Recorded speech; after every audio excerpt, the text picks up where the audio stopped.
Hello, everybody. Welcome to this webinar brought to you by Bursa Malaysia and managed by our company LifeChamp. Our webinar title today is Wonders of Structured Warrants.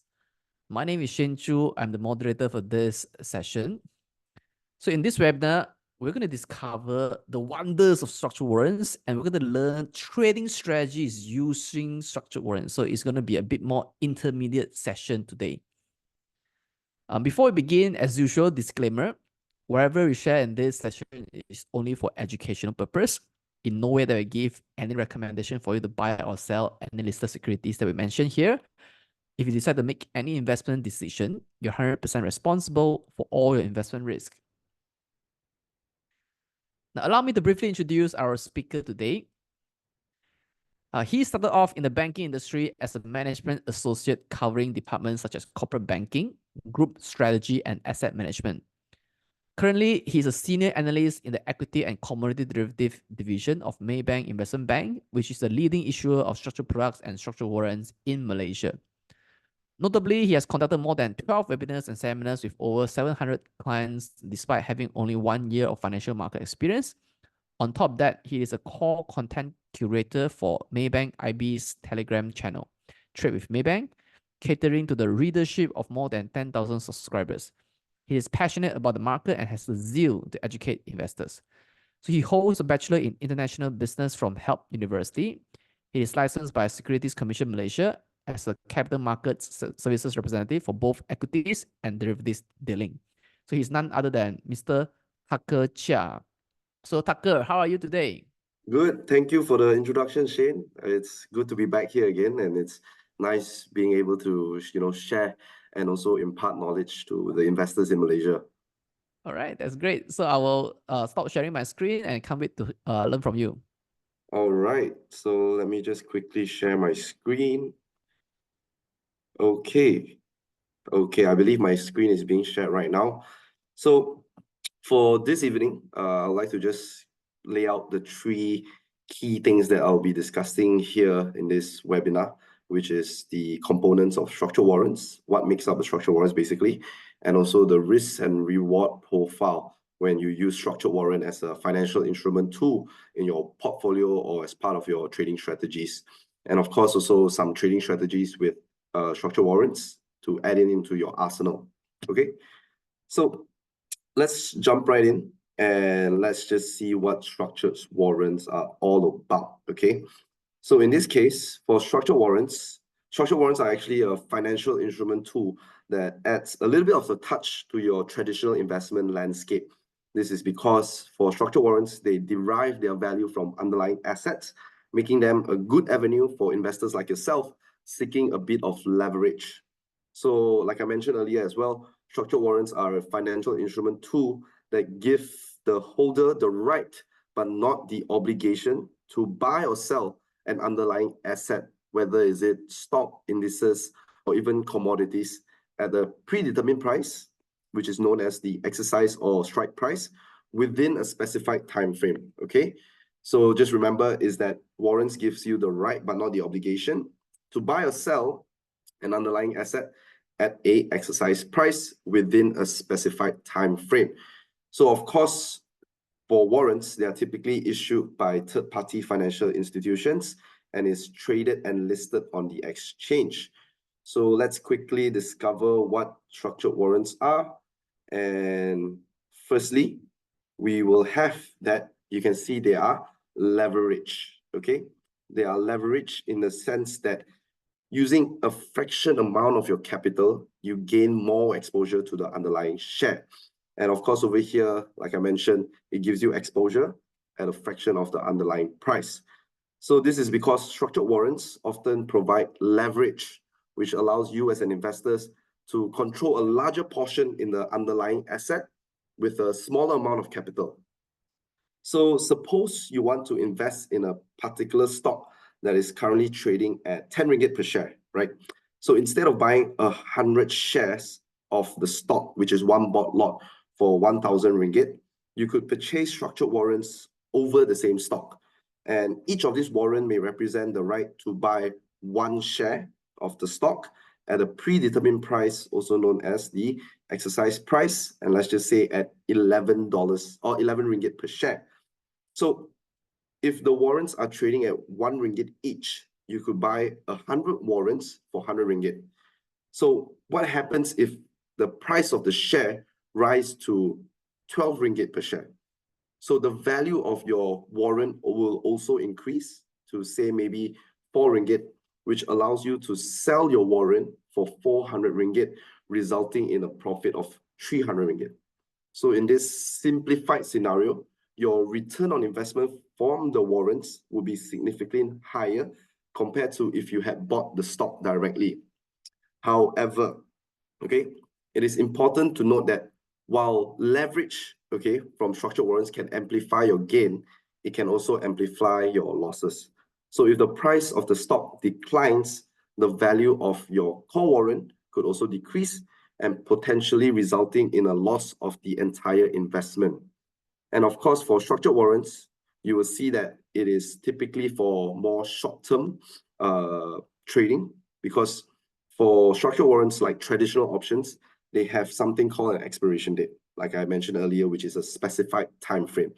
So this expiration date is actually the deadline by which the warrant must be exercised if the holder wishes to buy or sell the underlying asset at the exercise price. And once it passes the expiration date, the warrant typically becomes worthless, okay? So in this case, the expiration date here is actually a very crucial component for structured warrants, because if you think about it, it actually imposes a time limit on the validity of the warrant.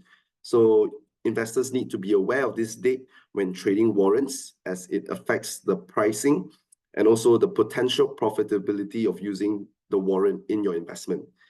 And of course, as the expiration date approaches, the time value of the warrant diminishes as well. This is something that I'll go through deeper later in the slides.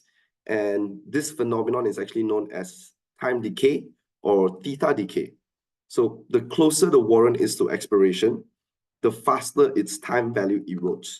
So in this case, for structured warrants with a longer time to expiration, typically command a higher price or premium in comparison to those with shorter time to expiration, with all else being equals. So if we can move on slightly, right now in the market on Bursa Malaysia, there is a call and put warrants available in the market. So say, for example, how do you want to identify which is a call and which is a put? Simply, you can see over here, if you were to see over here, this is basically your underlying share name. So in this case, let's just say, for example, Bursa, and it will usually be denoted with either a C or a H, okay? So for the warrant type, the C basically tells you that it is a call warrant, whereas a H basically tells you it is a put warrant. So for call warrant, is it for bullish or bearish? So I'm here to explain that call warrant is actually a bull market instrument where it benefits the investor when the underlying price increases. So in this case, if you have a bullish view over Bursa, for example, you can opt for the CA warrant. Whereas for H, okay, H over here actually denotes that it is a put warrant. So put warrant, it is a bear market instrument too. So if you're expecting Bursa's shares price to drop, then you can potentially use put warrant as it benefits you when the underlying share price falls. So of course, remember, if you have a bullish call, if you have a bearish put, okay? So moving on, before we go to the components of structured warrants, I would like to just firstly mention that for structured warrants, we can issue over stocks such as Malaysian stocks, the Hong Kong stocks, and also US stocks. And of course, we also have index warrants, such as covering the KLCI, HSI, SPX, which is the S&P 500, NASDAQ, and even the Nikkei index. And soon, there will be the availability of commodity structured warrants available in the market. So let's quickly jump right into the components of structured warrants.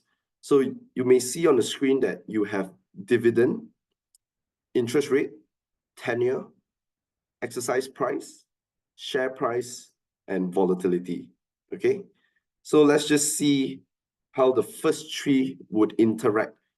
All right, so for dividend, you can see that a higher dividend will result in a lower call warrant price, whereas dividend payout or high dividend will result in a higher put warrant price.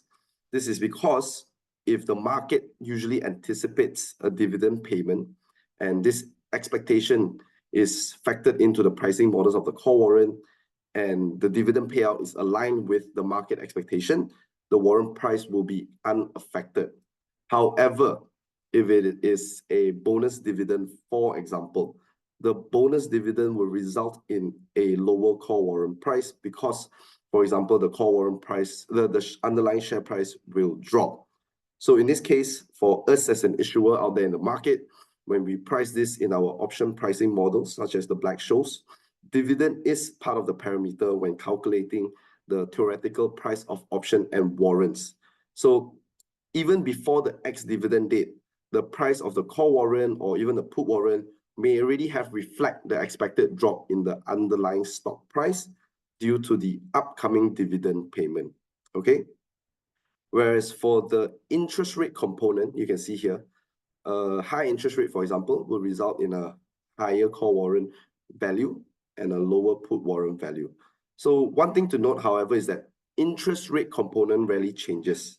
And the reason for higher interest rates will increase the call warrant value is because it reduces the present value of the exercise price that needs to be paid upon exercising in the future. So this actually in turn increases the theoretical value of the call warrant because the discounted strike price is lower when calculated at a higher interest rate, while a higher interest rate increases the present value of the future payout for the put warrants. Okay, so it's inverse.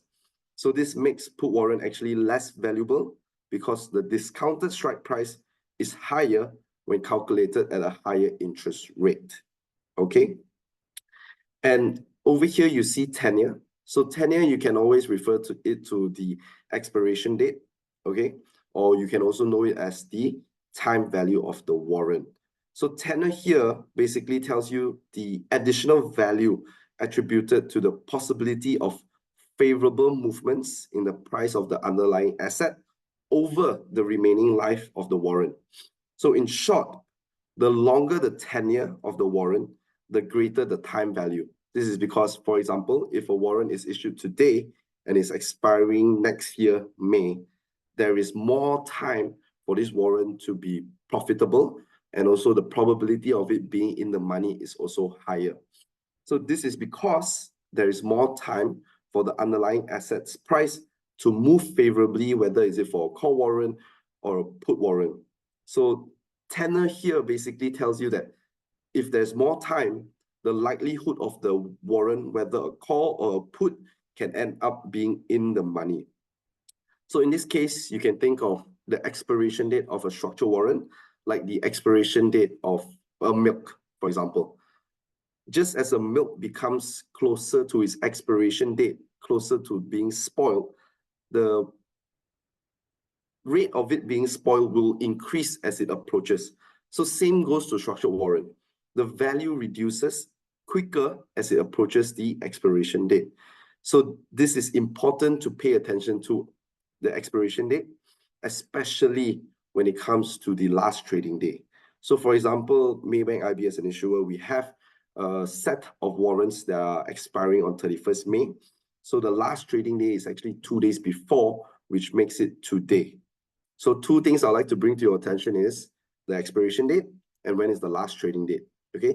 So for the expiration date, for example, if it's 31st May, the last trading date is 2 days before, so which means it is today. So it is wise to make a decision before the warrant becomes worthless, approaching to its last trading date, okay? And let's just go to exercise price, okay?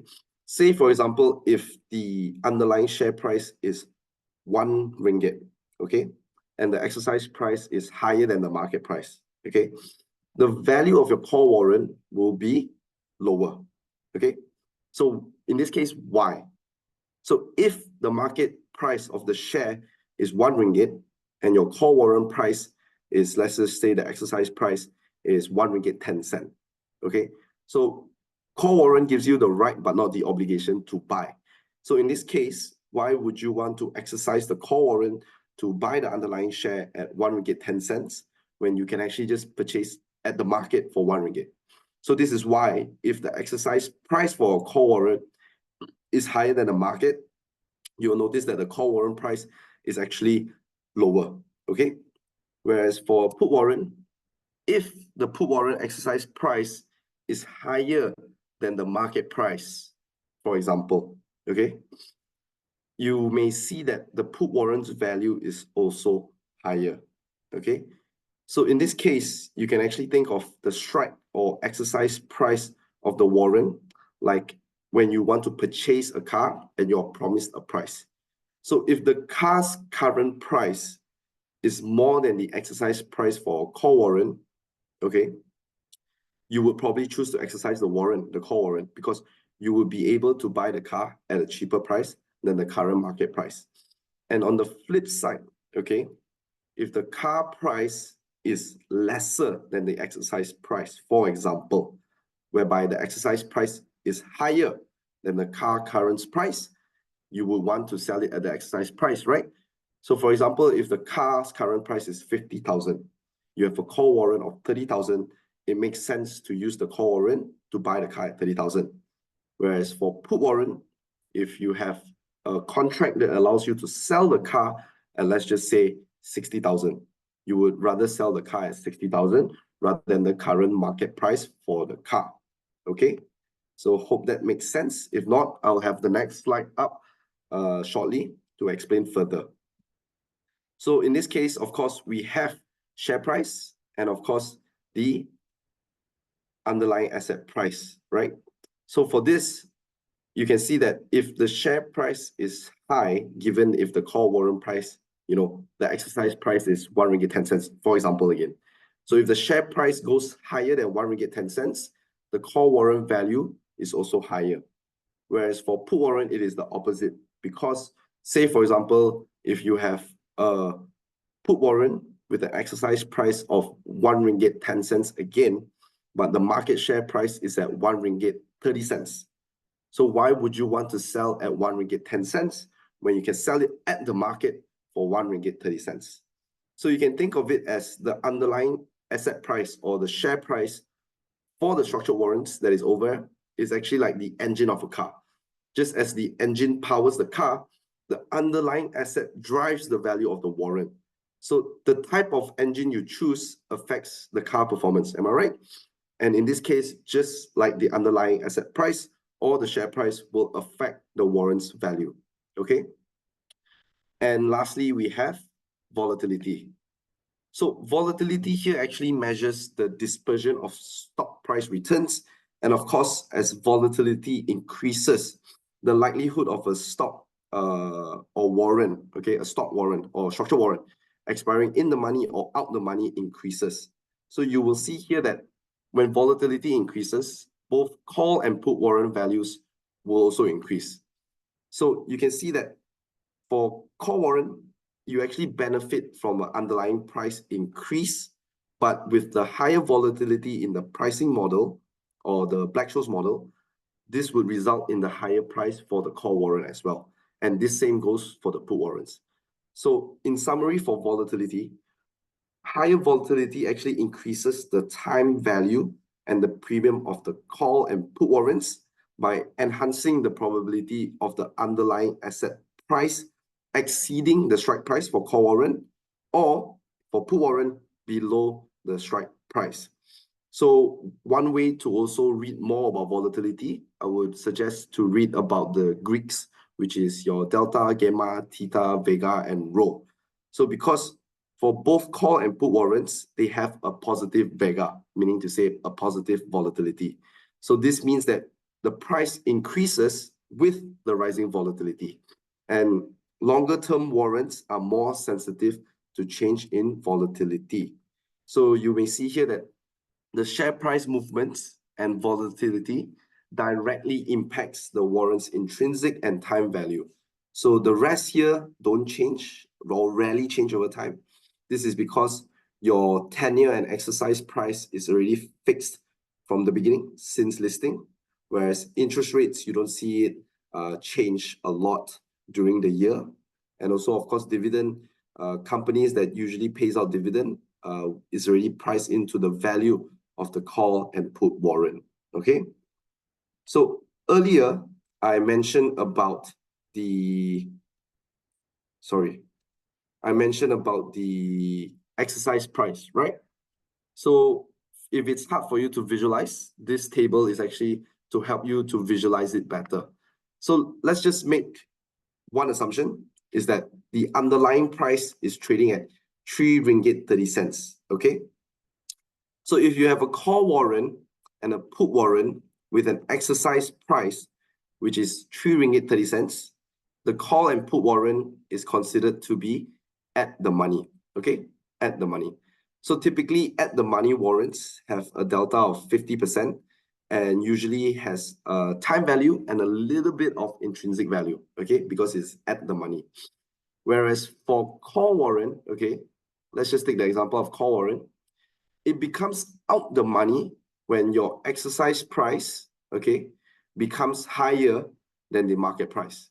Because like the example that I used earlier, if you can buy a car at 3 ringgit 30 cents, why would you want to use a call warrant to buy at 4 ringgit 30 cents, 5 ringgit 70 cents, or even 6 ringgit? So therefore, any price higher than the market price, the exercise price higher than the market price, these warrants for call warrants is considered out of the money. Okay. Whereas for put warrant, if the market price is at 3 ringgit 30 cents and you have a put warrant that gives you the right but not the obligation to sell at, say, for example, 3 ringgit or even 270 or 140, it doesn't make sense to sell lower than the market price. Am I right? So in this case, for put warrant, in any point that the exercise price is lower than the market price, it is considered out of the money. Okay. So one thing I like to bring to your attention here is that for out of the money warrants, they only have time value and no intrinsic value. And typically you may see in the market that out of the money warrants are very cheap in terms of ringgit value, sometimes 1 cent, 2 cents, or even 3 cents. So this type of out of the money warrants provides you with a higher effective gearing, or should I say a higher leverage effect, because with the price of the warrant being so cheap, you're able to buy more warrant unit to gain exposure, synthetic exposure to the underlying share. Okay, so just remember that for call warrant that is out of the money and put warrants that is out of the money, they have a very high effective gearing. Okay, and I'll explain later how this effective gearing can reward you and also be a risk to you. So moving on, we have in the money. Okay, in the money. For call warrant, it is when the exercise price is below the market price. So if you want to say, for example, you are looking to buy a house, okay? Houses these days are not cheap. And if you get a contract that allows you to buy a house below the market price, I think everybody would want a contract like that, that gives them a right, but not the obligation to buy the house lower than market price. So you may see that for any exercise price below 3 ringgit 30 cents, which is the market price of the underlying asset, it is considered in the money. So anywhere between 3 ringgit, 270, 140, it is considered in the money. Whereas for put warrant, simply put, if you can sell a house, say for example, you own a house, you bought a house, a property as investment. The market price right now is, let's say, 1 million, but you are looking to sell at 1.5 million, for example. So this put warrant essentially gives you the right to sell at a higher price than the market. So therefore, for put warrant, for any exercise price higher than the market price, it is considered in the money, okay? In the money. So the three terms we learned here today when determining the moneyness of the call warrant and put warrant, it is out the money, at the money, and in the money. So for in the money warrants, they usually have a very high intrinsic value and a little bit of time value. So in this case, what the intrinsic value means here is basically the fair value of the warrants, and how it becomes in the money is simply put, if you have a share that is trading at 3 ringgit 30 cents, and the exercise price of the call warrant, okay, is 3 ringgit, your intrinsic value here is basically 30 cents. All right, 30 cents. So if the warrant price is, say, for example, 40 cents, you would deduct 40 cents to 30 cents, and you have a 10 cents left of time value. So what this means is that if the share price doesn't move, it remains at 3 ringgit 30 cents. Your call warrant at maturity will be worth 30 cents because that is the intrinsic, or you can say is the fair value of the warrant's price. So for in-the-money call warrants, okay, and put warrants, the effective gearing is lower because the value of this type of in-the-money warrants are higher in terms of ringgit. And you can see from the likes of the YTL structured warrants available in the market, or even YTL power structured warrants in the market, the warrant has actually increased to 70 cents, 80 cents, which is way higher than what is compared to a typical price of the warrant, okay? So, like I mentioned, to any financial instrument tool available in the market, there is always a risk and reward profile, okay? So, just to reiterate, is that structured warrants allow investors to gain leverage exposure to the underlying stock or index without actually owning it. So like I said, you actually gain a synthetic exposure to the underlying asset, be it a stock or an index. So you actually come up with a fraction of the price of the underlying, okay, to own synthetic exposure, whether is it a stock or index. So you may think of it as a large cap investment exposure at a fraction of the price. So structured warrants allow you as an investor to gain exposure to an underlying asset at a fraction of a price, which gives you a cheaper entry to invest. So for example, again, like Dutch Lady, which is priced quite high per share, you may consider the Dutch Lady warrant available out there to gain exposure to their upside using a call warrant, or the downside using a put warrant if it's available. So for the same investment outlay, basically, a structured warrant can increase the exposure to the underlying asset, which thus magnify your potential returns. But with any reward where you can get such high leverage, there is also risk to it. So I would like to point out mainly 5 risks, and let's just go through it one by one. So firstly, we have market risk. So market risk here basically refers to any adverse movement in any of a warrant's pricing variables, such as share price, time to expiry, which is the tenure, volatility, and also, of course, interest rate and dividends. Those that doesn't really change that often, can have a negative impact on the warrant price. So whenever buying a warrant or any investment product that is linked to the movements of a market, as an investor, you are exposed to the risk of the share price, index, futures, or even market as a whole that can potentially move adverse or against you. So to emphasize again that actually market risk is the risk of loss relating to the change in the value of the financial instruments due to the change in market variables, okay, for market variables. So the next one I'd like to point out is actually gearing. So earlier I mentioned about the leverage effect. So the leverage effect here is also commonly known as gearing, which is basically if you have an underlying price of 1 ringgit and you have a warrant price of, let's just say, 5 cents, okay? 5 cents and an exercise ratio of 2. So the gearing you get out of this is basically 10. So what this means is basically if you use 1 ringgit, you can actually buy 10 times more warrants, okay, or 10 times more shares by using the structured warrant as a financial instrument tool to gain exposure. So gearing here is actually the primary attraction for structured warrants. And over here, why is it a reward and also a risk? Is because it is a double-edged sword. So for a structured warrant, it will appreciate and depreciate in percentage terms more rapidly than the underlying asset, okay? So gearing here indicates the increased number of warrants you can buy with a certain amount of capital as compared to buying the underlying share. So like I said earlier, if the underlying price is 1 ringgit, the warrant price is 5 cents with an exercise ratio of 2, the gearing level of 10 times means that you'll be able to buy 10 times more units of underlying exposure than you could if you purchase the underlying share.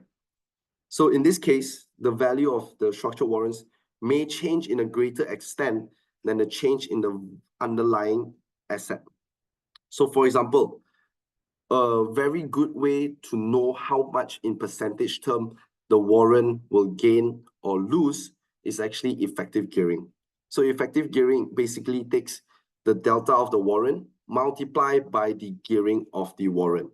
So in this case, with a effective gearing of 5 times, this basically represents that any small percentage of decline or increase in the price of the underlying may result a significant rise or significant drop in the warrants. So in the case of an effective gearing of 5 times, what this means is basically if the underlying moves 1%, regardless up or down, the warrant will stand to gain or lose 5%. So this is why I say that the percentage change for the warrants is more rapid as compared to the underlying share. So this is where the leverage effects comes in, okay? So this is a very important factor whenever using structured warrants, because sometimes some investors may have expected the warrants to move a certain way, but it go against their investment thesis, and this is where they stand to lose the most. And of course, limited life.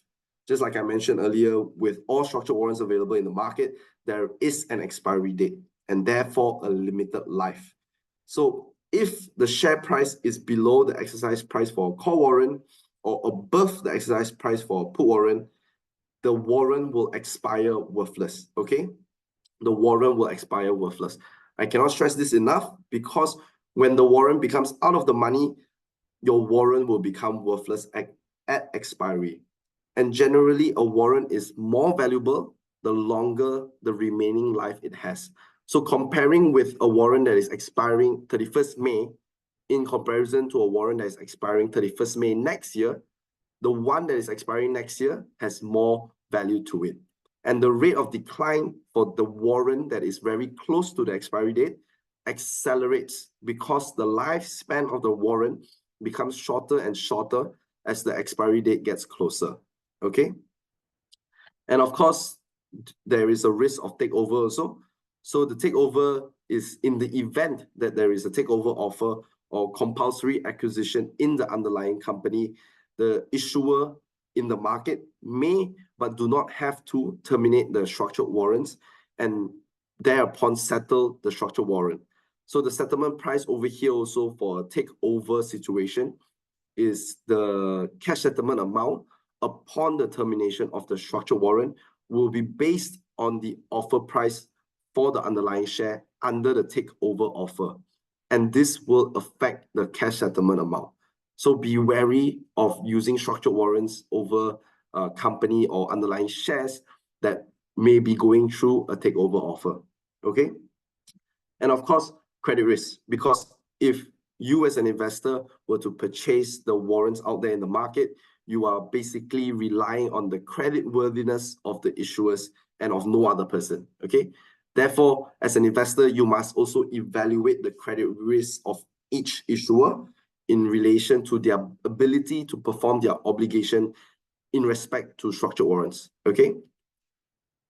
So talking about the risk, so how do you actually manage the risk, okay? So one of the risk management techniques that you may adopt is basically setting a stop loss order or a stop limit order. So this is to help investors like yourself to mitigate potential losses. So what is a stop limit order, okay? Stop limit order is basically a conditional trade combining a feature of a stop and a limit order to allow you to manage risk over a specific time frame. A stop limit order basically gives you a precise control over order execution, with you setting a stop price to trigger the trade and a limit price to determine the buying or selling price. But just like all limit orders, for example, if you were to put in a limit order to buy a share, it may not be executed. So a stop limit order execution is not guaranteed. if the underlying asset doesn't reach the stop price within the specific time. Okay, so in the case of stop limit orders, you are basically setting 2 points, which is the stop and the limit, along within a defined time frame. Okay, the stop limit order offers control but it doesn't ensure execution. So in the event of very rapid changing markets, or there's a trading gap or price gap, this may lead to missed opportunities. Okay, so for example, if you own a structured warrant trading at 10 cents and you want to protect yourself from a significant drop in price, okay, first you have to determine the stop price. So let's just say you want to decide that your stop, okay, or your limit your loss at 10%. So you set the stop price at 9 cents and you set the limit price, that means the limit price to sell the warrant slightly below the stop price. In this case, 1 tick below. So it's 8.5 cents. So you enter a stop limit order with a stop price of 9 cents and a limit price of 8.5 cents. So in the event, how this would trigger is that if the warrant price do drop to 9 cents, your broker, or for example on your trading app, they will place an order to sell at 8.5 cents. So then the 8.5 cents order will be visible in the market book. Okay, so as to anything, there's always pros and cons of stop limit orders. So the pros of stop limit orders is basically price control, because it allows you precise control over your entry or exit prices, allowing you to set favorable limit prices up to your take profit level. So unlike market orders, stop limit orders provide control over the execution price, preventing yourself from selling at a significantly lower price during a volatile market swing, for example. And of course, having a stop limit is basically having a risk management. So this allows you to effectively manage risk by limiting your losses with a stop price and avoiding unfavorable execution with a set limit price. So this essentially helps you in setting a predefined levels of acceptable loss or profit protection and ensuring yourself becoming a disciplined trader. Okay, and you have automation as well. Once you have placed the stop limit orders, the orders will be automatically executed when the stop price is reached. So this provides you a more hands-off approach from trading, especially if you do not have the time to monitor the market. And as for the disadvantages or the cons, is that there's uncertainty because there's no guarantee of order execution, especially when markets are moving very fast, where it's very volatile, your price may not reach the limit. So if the warrant price do fall below the limit price quickly, the order may not be executed. So say, for example, the limit price of 8.5 cents, but the warrant price dropped right past 8.5 cents, your order may not be executed. So this leaves you with an unprotected position. And also, with any trader out there, there's always a psychological pressure because we are all humans, right? So this also triggers emotional response when a stop loss is activated, and it may cause you to make indecision or potentially harm your overall trading strategy. And of course, this takes a little bit more complexity in setting up because it is more intricate to set up and execute compared to the other order types available on Bursa Malaysia. And of course, you would require to have a deeper understanding of how stop and limit prices and the interactions with the market as well. And of course, another way is to actually always take profit. So one thing that I like to emphasize to our retail clients or retail investors is that when you see your warrant make 10% within a day, it is good that you take profit along the way. You may not close the whole position, but it is good that you take profit along the way, because if you were to leave your position to let it just run because you believe the price may continue to go higher, but what if it downturn, and if, for example, the underlying price limits down 30%, you may stand to lose your whole unrealized gain, right? And you are probably net zero. So all I like to emphasize here is that you take profit and you accumulate your profit along the way, because structured warrant is a trading tool, okay? It's a financial instrument tool that is meant to be traded. So always remember that For structured warrants, you want to trade it and you don't want to hold it, okay? So in the case of warrants and also the difference between warrants and options, I would like to bring up the key differences and also the contractual variation. For structured warrant, the settlement here, the key difference in settlement between structured warrant and option is that for structured warrant, it is only in cash if it matures in the money. So earlier, I have showed you the table for the call warrant when it's out the money, at the money, in the money, and same goes for the put warrant when it's in the money, at the money, out the money. This is because for structured warrants listed on Bursa Malaysia, it is only cash settled if it matures in the money, okay? And for different issuers out there in the market, they have different ways of determining the settlement price if the warrant expires in the money. And as for us, Maybank as an issuer, we actually take the 5 days volume weighted average price of the underlying asset. So this means the 5 market days before the expiry date and also the market day before expiry date. So for example, in this case is if it's expiring 31st May, we will take 30, 29, 28, 27, and 24. So last Friday, Monday, Tuesday, Wednesday, and Thursday. It will be these 5 market days except 31st May, okay? And as for the contractual variations is that structured warrant is also known to be a European style derivative, which is a version of an option that limits the exercisability only at expiration date. So this means that you as an investor will not be able to exercise the warrant for cash settlement early, okay? Whereas for options or listed options in the US, they are typically settled physically. So meaning to say, if you buy an option, one option, it basically controls 100 units of shares. You are able to exercise it and actually receive shares or sell shares, okay? So that's a very key difference between structured warrants and options. And as for the listed options available overseas in the US, it is American style. What does it mean by American style is that it is a version of an option contract that allows you to exercise it anytime, okay? Anytime before and including the expiration date. So say, for example, you have a listed option expiring on 28 June. You don't have to wait till maturity, which is 28 June to exercise it.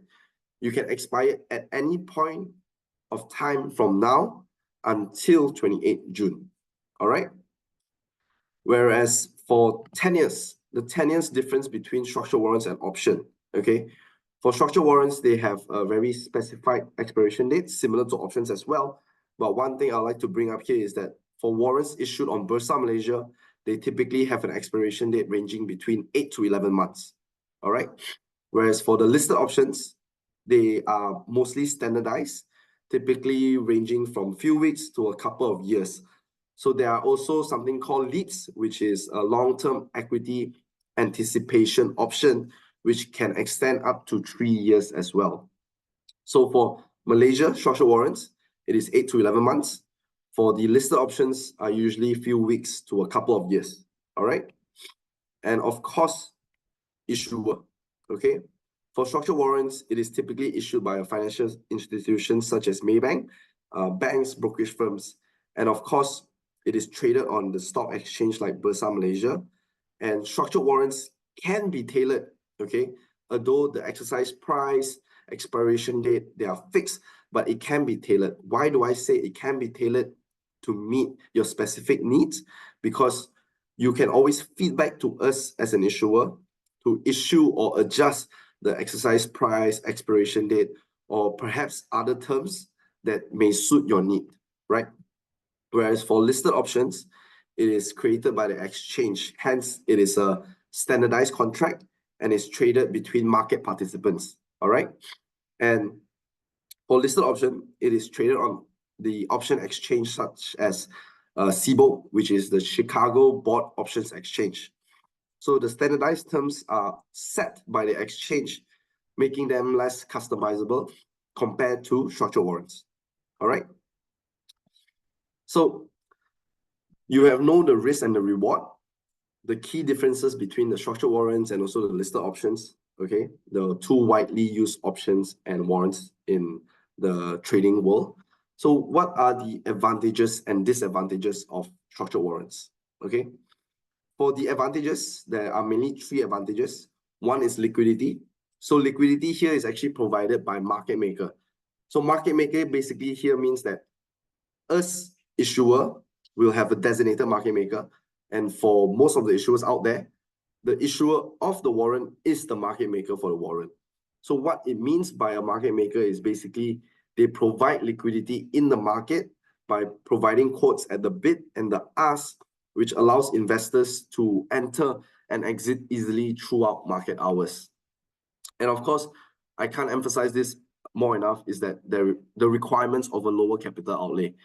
For certain underlyings where you have not enough, insufficient capital to purchase or to gain exposure, structured warrants allow you to do so, because warrants are typically priced between 8 to 15 cents, providing you an avenue to gain leverage exposure at a fraction of the underlying cost. And of course, profit from bull and bear market, because earlier from the beginning of this webinar, I mentioned that there is a call and put warrants. For call warrants, you want to use it when you are bullish, whereas for put warrant, you want to use it when you're bearish. So in this case, investors like yourself, you are able to profit from both bull and bear market. And with the KLCI above 1,600, I believe the market sentiment is a little bit more positive on the bullish side. So you may look out for the warrants listed on Bursa Malaysia with a C, because C stands for call and the H stands for put. Okay. And as with any financial instrument or any financial products, there will be some disadvantages to it as well. And this is because, for example, the settlement for structured warrants, it is cash settled. So this means that you, as a warrant holder, you are not actually able to buy or sell the underlying asset. So if your investment thesis requires you to acquire or sell the share, you should not consider structured warrants as a financial instrument tool, because remember that structured warrants are cash settled only. It is not physically settled. You cannot sell the shares. You cannot acquire the shares. Okay. I do get this a lot from clients, very frequently asked questions, whether can they convert the warrant into the mother share. Okay. And like the warrant having a limited tenure, there is the effect of time decay, which I've explained earlier. So structured warrants have a very finite lifespan. Unlike shares, that it is perpetual, structured warrants have a finite lifespan. So this is because as they approach expiration, the time value decreases rapidly due to the time decay effect. And always remember that time decay is not linear. Okay, it accelerates as it approaches the expiration date. So the time decay, it will erode the value of the warrant very quickly, especially when it nears expiration. So this actually, if you think about it, it limits your time for your strategy to play out. So this basically gives you a limited time window for your investment thesis or market prediction to materialize. And if the anticipated price movement of the underlying asset doesn't occur within the warrant's tenure, the warrant can expire worthless. So your capital is at risk. Okay. And over here, double-edged sword basically means that, for example, the effective gearing, while the leverage can amplify your gains, it can also magnify your losses. So the disadvantage here is also the risk that I mentioned earlier, because a small adverse movement in the underlying asset price, which goes against your, for example, your position of call warrant. So this over here means that if the underlying price drops, declines, this can result in significant losses to you holding the structured warrant. And when the market is volatile due to an increased volatility, these financial instrument tools also tend to be more volatile, and the price of the warrant can be highly sensitive to the changes in the underlying asset price, market volatility, and also other factors leading to a large fluctuations in the warrant's value. Okay, so you have hear me went through what are warrants, the risks and rewards, the components of a structured warrants. So now let's go to the strategy of using the call warrant. okay, and the put warrant. So in this slide over here, you may see that there is the bullish outlook. You would want to long a call. So long over here stands for buying a call warrant. And for bearish, you want to long a put. So between this long call and long put, the strategy highlights is here. If you're bullish, you want to buy a call warrant. If you're bearish, you want to buy a put warrant. This is considered a single leg strategy because you're only buying one warrant leg, meaning to say you're just buying one call warrant or you're buying one put warrant, okay?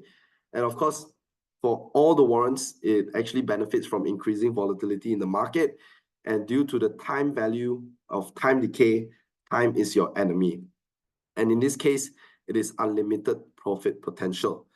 So for example, let's go to long call first, okay? For long call, the long call option gives you, the investor, the right but not the obligation, okay? So this gives you the right but not the obligation to buy the share, okay, to buy the share at the strike price. So for the long call strategy to play out is when you as an investor believe that the price of the underlying, okay, the share price will increase over time, okay? So what you need here is basically, if your exercise price is here, okay, there is a break-even price. So break-even price basically is your exercise price plus the warrants price multiplied by exercise ratio. So if all else remain equal, your share price has to move up to the break-even price so that in the event of cash settlement, your cash settlement amount is sufficient to cover your initial investment costs. So over here, you may see that from once it goes past the break-even price, your profit potential is unlimited all the way to the upside, okay? So a long call is purchased when you believe that the price of the underlying asset will increase, okay? And in the case, if you purchase an in-the-money warrant, your break-even price would be closer to your exercise price, for example, okay? Because if your warrant is in the money, this means that the share price and the exercise price is already ahead. So your premium here that you pay or the break-even price that is needed is much lower. So of course, in the money warrants are more expensive, whereas for out of the money call warrant, it is less expensive. However, the out of the money warrant being less expensive, but the probability of it being a successful strategy is also lower, because the further out of the money warrant, okay, the further out of the money the strike price is, the more it needs to take for the share price to move beyond break-even price for you to profit, okay? So if you are more bullish, okay, the sentiment is more bullish, then you may consider out of the money warrant, okay?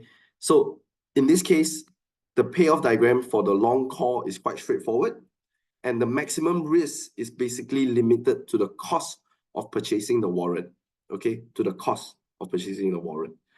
So in this case of the long put, okay, it is similar, but it is when you have a bearish view, okay?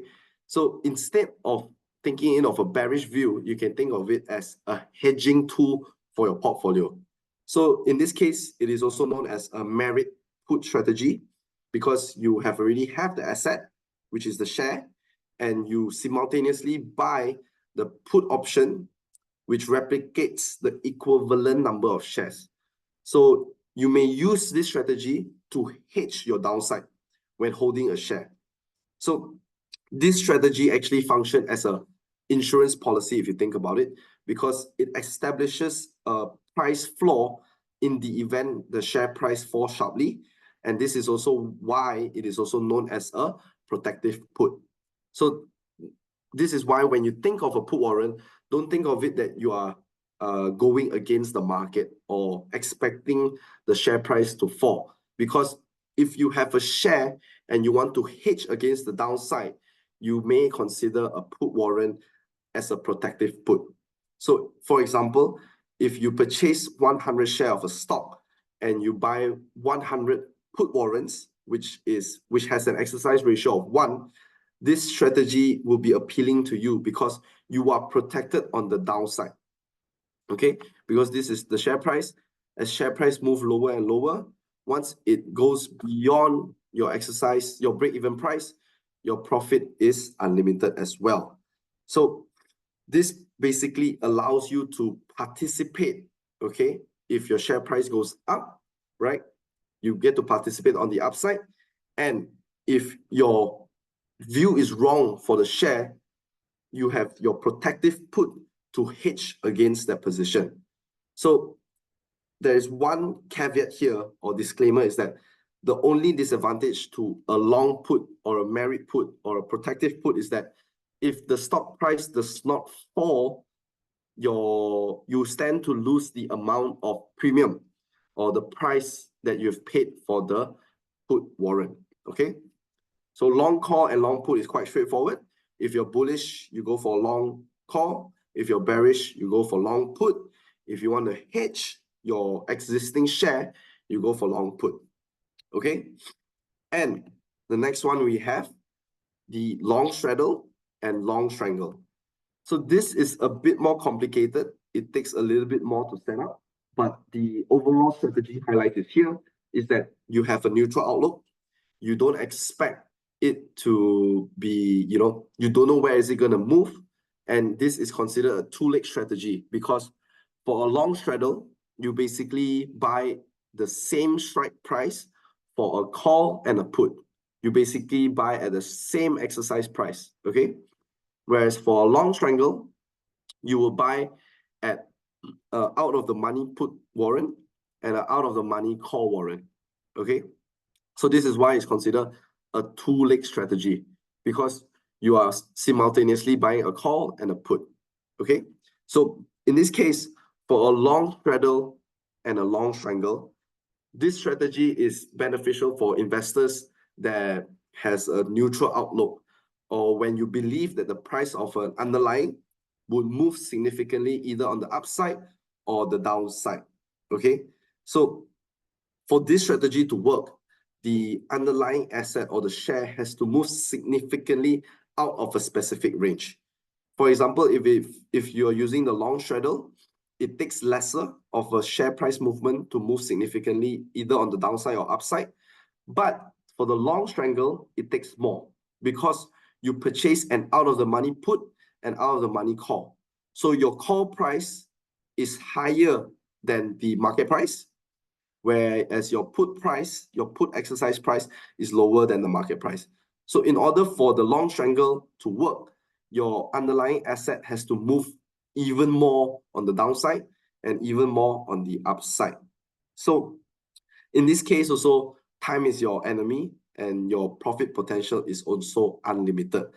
But for this to work, okay, you are standing to lose the maximum loss of the combined cost that you've paid for the long call and long put, okay?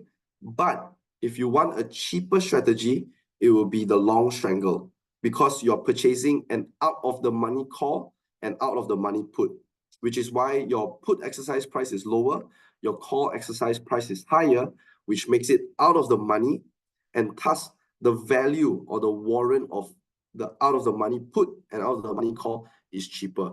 So the long strangle is a cheaper way if you have a neutral outlook and you expect the underlying price to move significantly on the downside or the upside, okay? So for this two strategy, the losses are limited to the cost or the premium paid for both the call and the put. And strangle here will always be less expensive than straddles, because the call and the put warrant is purchased the out of the money instead of at the same exercise price, the same strike price, which is typically at the money, for example. Okay? So in terms of cracking the code, right, we have fundamental analysis and also technical analysis. So in the space of finance, there's always fundamental analysis, technical analysis, because the technical analysts believe the best approach is to follow the trend as it forms through market action, whereas fundamental analysts believe that market often overlooks value. So for a fundamental analyst, FA, for example, will ignore chart trends in favor of digging through the balance sheet and the market profile of a company in search of intrinsic value, which is not currently reflected in the price, just like Warren Buffett. So there are many examples whereby, some prefers fundamental analysis, some prefer technical analysis. So technical analysis actually lends itself to a faster investing pace. So in the case of structured warrants, technical analysis may be more suitable to be done over the underlying asset. So for technical analysis, you would never want to do it over the structured warrant chart. You want to do it over the underlying asset chart. So to recap, fundamental analysis basically involves evaluating the intrinsic value of an asset based on its financial and economic factors. And typically, the approach is generally focused on long-term investment. So some key advantages is you'll be able to find out the intrinsic value and whether there's a market mispricing, and this gives you insight to the company's performance, and of course, the macro factors surrounding that sector. Whereas for technical analysis, they study the historical price movements and trading volume to predict future price trend. So this approach is generally focused on short-term trading. So the advantages for technical analysis, the TA, is that you'll be able to identify price patterns, whether is it trends, support, resistance level, and price patterns that may help you to inform your trading decisions. And you can also use certain indicators to gauge market sentiment, such as your RSI, your MACD, your Bollinger Bands, which provides insight to a potential price movements, and of course, timing as well. So technical analysis can help you to sort of gain a good entry and exit. But one thing I would like to stress here is that for the case of structured warrants, because it is a financial instrument tool designed to be traded, it is more suitable to use technical analysis if you're really doing short-term trading. However, this doesn't mean that fundamental analysis is not useful, because many successful traders use a combination of FA and TA to make a more informed decisions. Because once you combine both, if you think about it, you'll be able to screen out fundamentally sound company, and you can use technical analysis to sort of find a good entry and exit point. Okay. So this brings me to the last part of my session. And in the world of investing, managing risks is always a fundamental aspect that can impact the success and, of course, the sustainability of an investment portfolio. So over here, the key things I like to stress is basically your risk tolerance. You have to assess your risk tolerance yourself before engaging in structured warrant trading, because every person's risk tolerance is different, because an individual is different from one another. So the ability for me to endure fluctuation in the value of my investment may be different from yours. So it is critical to determine what is an appropriate investment strategy. And because structured warrant trading involves derivatives and leverage, and it is volatile, this will lead to a substantial gain or losses. So always ask yourself before you purchase a structured warrant, what is your risk tolerance, considering factors such as your financial goals, investment time horizon, and your emotional capacity to handle the market ups and downs. And of course, diversification. Structured warrant is just a tool. So diversification is a cornerstone for all risk management.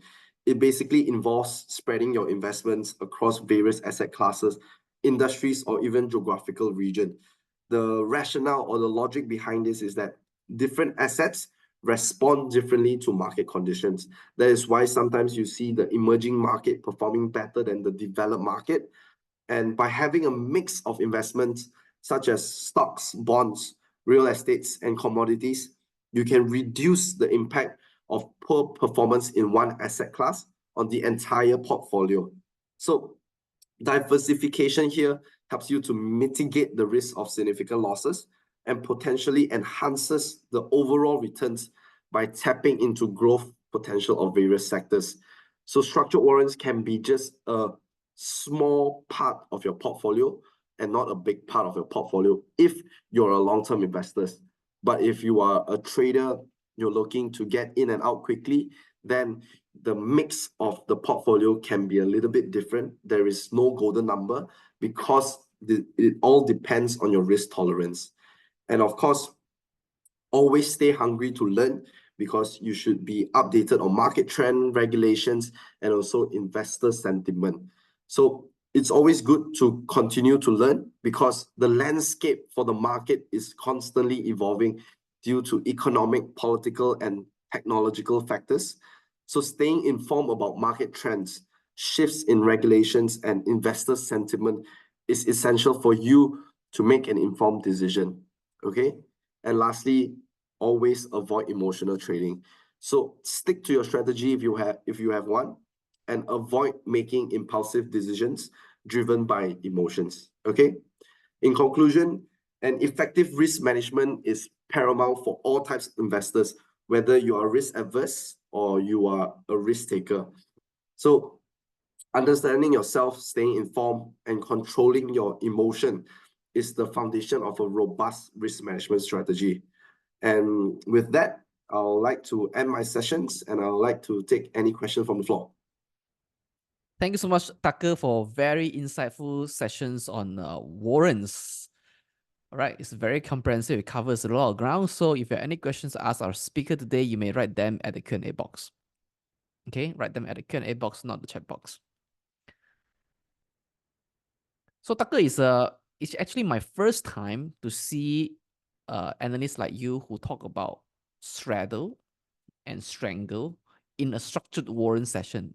In the past, I've seen that in option trading classes, but not in structured warrants.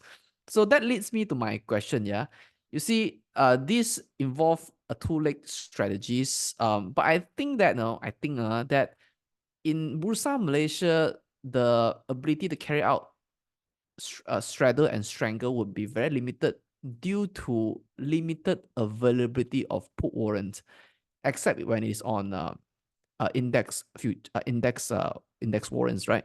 So what's your view on this?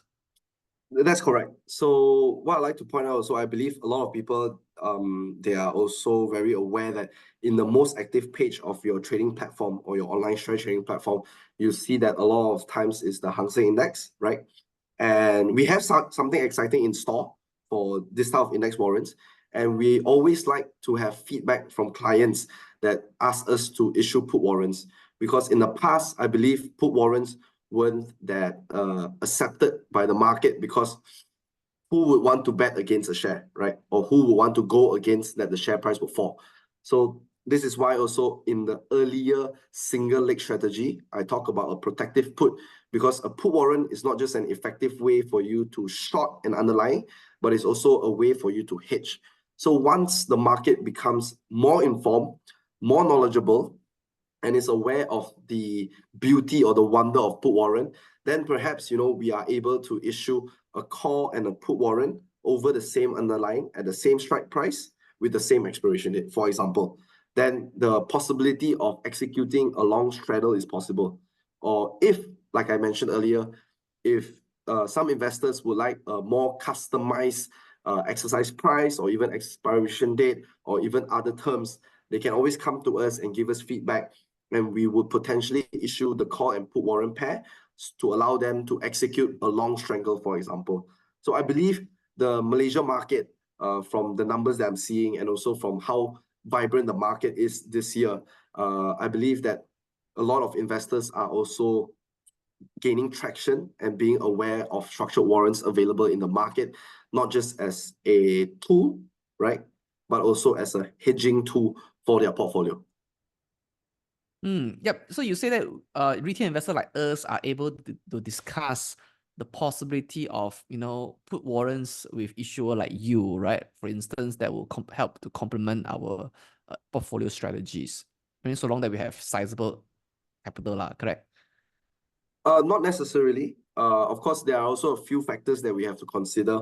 One being the underlying meeting the requirement from a regulation standpoint, and of course, the liquidity of the underlying as well. So if the liquidity of the underlying, say for example, is only just one order queue at the bid, 5 order queue at the ask, then most likely us as an issuer, we wouldn't issue over those type of underlyings. But typically in the market, you'll see the more popular stocks recently, such as over the utility sectors, the property sectors, the construction sector. In any case, if you feel like, for example, YTL Power has rallied too high, right? In the market right now, we do have a YTL Power call and also a YTL Power put warrant. But if you feel that the YTL Power put warrant is not the exercise price that you are looking for, you can always feedback to us and we may take it into consideration for next issuance, for example. So let's take YTL Power as an example of underlying.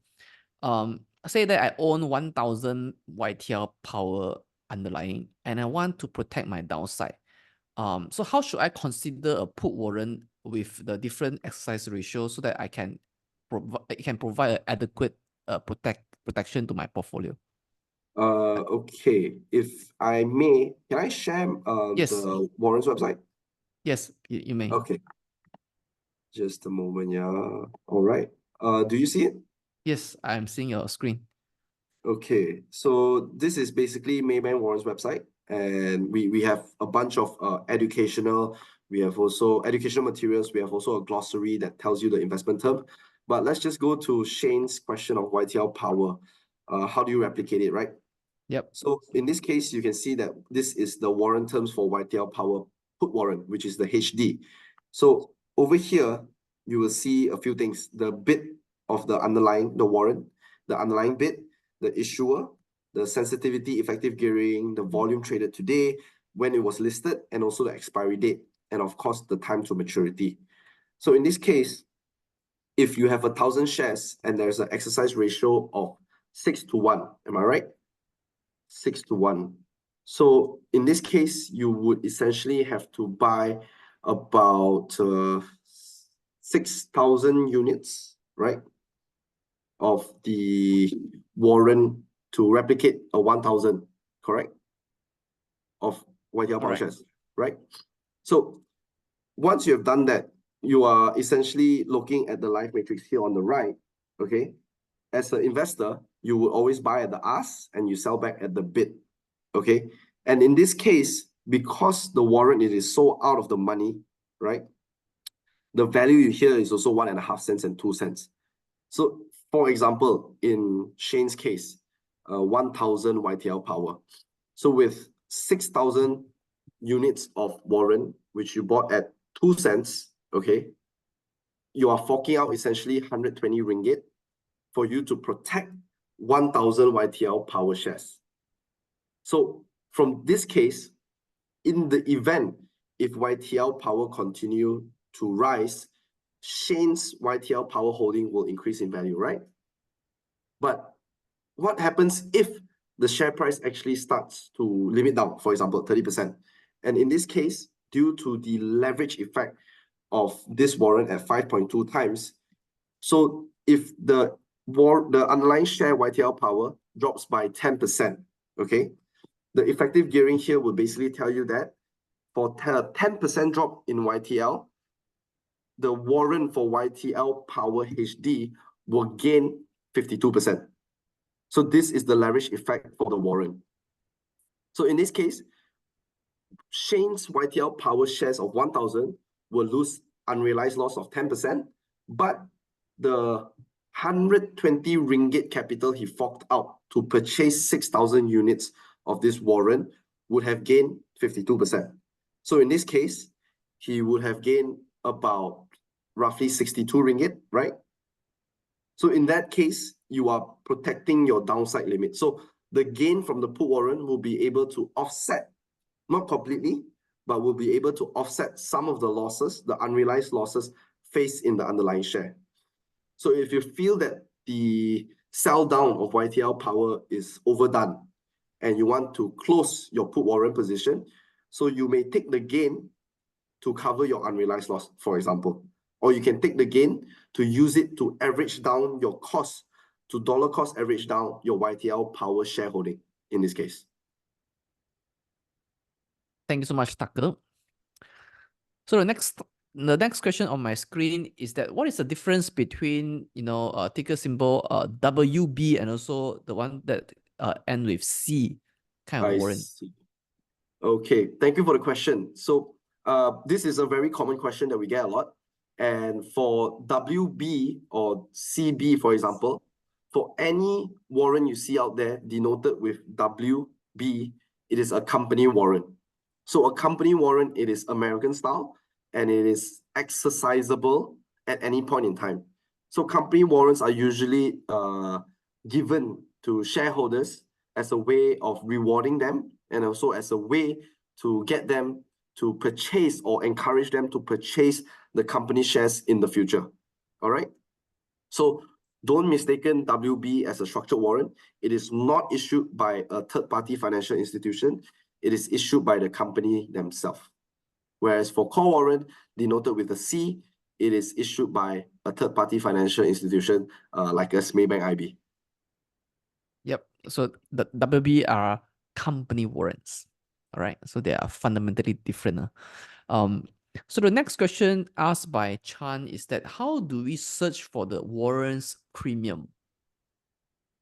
For example, if you are looking to search for warrant premium, you can actually use our website as a screener. You can go to warrant search.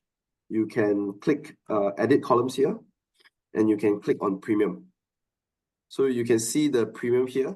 So a higher premium basically also indicates the moneyness of the warrant. A higher premium is typically for out of the money warrants.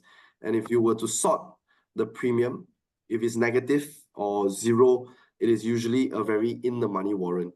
This is because if you see the break-even price of, let's just say, MyGC5D, which is expiring 31st May, the exercise price is 88 cents. Your break-even price is 1.03. So how this 1.03 derive is basically 5.5 cents multiplied by 3 plus the exercise price of 88 cents, right? So if you add that together, you get about 1.045 or 1.03, okay? And this will lead you to the break-even price of 1.03. So in this case, the share price and the warrant premium here is really the same. So there's no inherent benefit to purchase the warrant to gain leverage exposure. Because once the warrant is deep in the money, in this case 15.4%, you may notice delta is already at 100%. So when delta is 100%, the probability of it being in the money is 100%. And if it's zero, means 0%. So for call warrant is between 0 to 100. For put warrant is between 0 to negative 100, for example. So in this example of MyGC5D, you'll be able to see that the exercise price here will play a crucial role in determining the moneyness and also, of course, the premium. And then the share price will determine all of this. So when you look at structured warrants, don't just look at it from a value point, whereby you see that it's 1.5 cents, 2 cents, and then you purchase it. You have to look at the components behind it where it makes up the structured warrants. Thanks, Tucker. So the next question is there any party that provide warrant trading simulator? Warrant party trading simulator. Yeah, warrant trading simulator. Is there any party who provide this? I believe, okay, if you are looking to, calculate the theoretical price for this is you can, for example, let's just say YTL again, right? YTL power simulation, right? You want to simulate what happens if the underlying bid for this, right? For the YTL power drops, okay? So over here is your underlying target price. Where are you expecting YTL power to drop to? Let's just say it's 3, okay? So you see when I change this, you can see the percentage change from the current bid is 43.53%, right? And the theoretical bid here is 12 cents. So between 1.5 cents right now to 11.9 cents, it's a 693% gain. So of course, this is not an accurate representation because you're not expecting to sell today. So what happens if the share price is 5.22 and you simulate that it will stay the same for 1 month, which is next month, June 28. Okay, you will see that the share price didn't move. Your warrant bid right now is 1.5 cents. but you will see that your theoretical bid here becomes 0.011. So this effect is the time value decaying due to time decay, which is theta in this case. So for more accurate representation, let's just say it reduces from 5.22 to 4.22, maybe 1 ringgit over the course of a month. You may see that your warrant price would have increased 126% to 0.034 cents, 0.034 cents from 0.015. So if this is a simulation that you're looking for, you want to see how the underlying share price movements move, how it works with a call warrant and put warrant, you may consider warrant calculator. Whereas if you are looking to provide your feedback into, what warrant you like to see, for example, you like to see YTL Power again, you want to see more put warrant available, you want something that is more sensitive, so you say that you want an in-the-money warrant with 6 to 11 months. Then you can probably leave a comment saying that I'm looking for YTL Power put to execute long straddle, for example. Then you can key your name, email, and mobile, and then you submit to us. So this website is pretty complete in terms of feedback as well if you're looking to simulate the warrant that you're holding, the performance of it. Yep. Thanks, Tucker. So the next question I have on my screen is that how do you obtain delta in order to calculate effective gearing? I see. Okay. So there are a few ways to do this. If I may, I would like to share something also. Just a moment, yeah. I would like to share my screen. So usually I wouldn't share this during a webinar, but for the purpose of knowledge and also education, let me just quickly share my screen. Okay, do you see my screen? Yes, it's an Excel. Yep. So this is basically over here, your price shows model, which is an option pricing model. So you can essentially recreate this yourself by Googling, reading through materials, and finding out how does the formulas work, okay? So the Black-Scholes model basically will give you the structured warrant price per unit, and whereas for option delta, right, for call option delta or put option delta, you will use the same factors in a Black-Scholes model to calculate your call option delta, okay? And in this case, you don't have to worry too much about the delta because you can get it from the website. And let me just quickly share my screen again. You can see that on the website, if you're looking for example, something like SP Satir, okay? SP Satir. You're looking to gain exposure to SP Satir C82. It is currently out the money, and you can see that the delta is here. So you don't have to worry about recreating an Excel sheet for you to calculate delta, but it is great if you're looking to trade structured warrants and you want to understand how does the delta is calculated, how is the delta calculated, and how is the option pricing model look like, or how does it work. Then in your free time, maybe you can do that as an exercise. But regardless, the delta you can find here, even for example, the effective gearing is already calculated for you. So you don't have to worry as to where you can find the number for delta. All right, thanks, Tucker. Now, just now you mentioned about straddle and strangle. So we also have attendees who ask, are we able to do butterfly or iron condor on structured warrants? I believe for iron condor and butterfly requires you to short call or short put, right? And in the case of Bursa Malaysia, you are unable to short a call and put, right?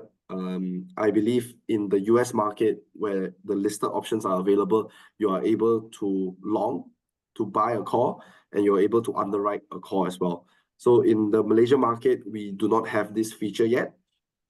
Maybe in the next near future, or maybe 10 years down the road when the market is more developed, right? Then perhaps you'll be able to execute your butterfly or iron condor, for example. But at this current juncture, you are only able to long call, long put, long straddle, and long strangle, for example. All right, thanks, Tucker. Just now you show the 6 factors in pricing an option, which are, interest rate, dividend, tenure, exercise price, share price, and also volatility. So aside Yep. from volatility, the other five are more fixed, right? That means you already predetermine what are the tenure, what are the strike price, what are the share price, what are the expected dividend, as well as the interest rate. So, but how do you determine volatility in this case? In this case, for every issuers out there, the way that they determine volatility would be different. And in our case, we try to keep our volatility as close to the market because if you think about it in a way, volatility will affect the price or the value of the put and call warrant. So we have been awarded by Bursa Malaysia as one of the best market maker during the Bursa Excellence Award. So we want to keep our pricing transparent. We want to give competitive pricing, fair pricing to the retail investors out there. So in this case of volatility, we will always try to stick close to the market's volatility in this case, right? But every issuers have their own proprietary way of determining the volatility. So in that reason, I'm unable to disclose how the volatility is different, but I would like to just stress that the warrants that we issue, we maintain a fair and competitive pricing in terms of volatility. Mm. So is it possible for issuer, because I heard it from many people from the industry that issuer sometimes change the volatility, you know, from time to time, right? Does it happen? In the case of changing volatility, for us, we will always maintain the volatility. But in the event, if there's a very sharp price swing, whether it's limit up or limit down, then that would lead to a change in implied volatility. But in our case, we will always do our best to maintain our volatility from issuance until at maturity. So this is to ensure that there is always a fair pricing to the retail investors out there. So if in any point in time you have purchased one of our issued warrants, right, you can always give us a feedback. You can always email us, and also you can give a call to our hotline, and we will be able to address the queries. So just to make it sure that to the participants here tonight, we will always maintain our volatility fair, and we try to keep it constant from listing until maturity if there's no need for adjustment to volatility. All right. Let's do one last question from our friend here called Jabat. So he's asking about the US indices such as Nasdaq, Dow Jones, S&P 500. He think that it's a bit more volatile. So is it suitable for us to use structural warrants on this kind of volatile index? Okay. In this case, I can't really comment for your S&P 500 Nasdaq because we have yet to issue over the US indexes. But yes, structured warrant is a tool for you to express your view, be it whether the underlying reference asset is a stock or index. Because when the underlying asset, which is an index over here, moves so quickly, right, you will be able to participate using warrant at a fraction of a price. But of course, if you think about it, for the S&P 500 Nasdaq, when the Malaysia market is open, the US market is closed. So essentially your bid and ask price will be fixed at a single price throughout the whole day. So you'll be taking an overnight risk. So if I may suggest, you may start looking at the local index, the KLCI index, for example, or if not, you want something that moves even faster, you can consider the Hang Seng Index because the Hang Seng Index is open during the same market hours as Malaysia, although they close a little bit earlier and their market break is a little bit shorter as compared to us for the Hong Kong market in this case. So you may look at how the Hang Seng Index move in comparison to how the structured warrants move in this case. And one thing to remember, from my understanding, because Maybank has yet to issue a Hang Seng Index warrant, but we do get calls sometimes from investors asking to explain about this index warrant, is that for the index warrants, your underlying asset is actually the futures contract. Okay, so you're not referencing to the spot Hang Seng Index level, you are referencing to the Hang Seng Index futures level. So there's a very key difference. because there will be discrepancy between the Hang Seng spot and also the Hang Seng futures. Okay. So I highly suggest that if you have any questions, you can always reach out to any of the issuers out there in the market, not just us, because I'm sure that they will be ready to educate and also impart knowledge to you regarding the index warrants. Yep, I guess that's all the time we have for the question and answer session today. Thank you so much, Tucker, for doing this very insightful session with us about structural warrants. I think we also learned a lot of very technical aspect about structural warrants today. So, ladies and gentlemen, you just heard from Mr. Tucker Chia, who is an analyst with the Equities and Commodity Derivative with Maybank Investment Bank. Thank you so much, Tucker. Thank you, Shane. Thank you much, everyone. Have a good evening.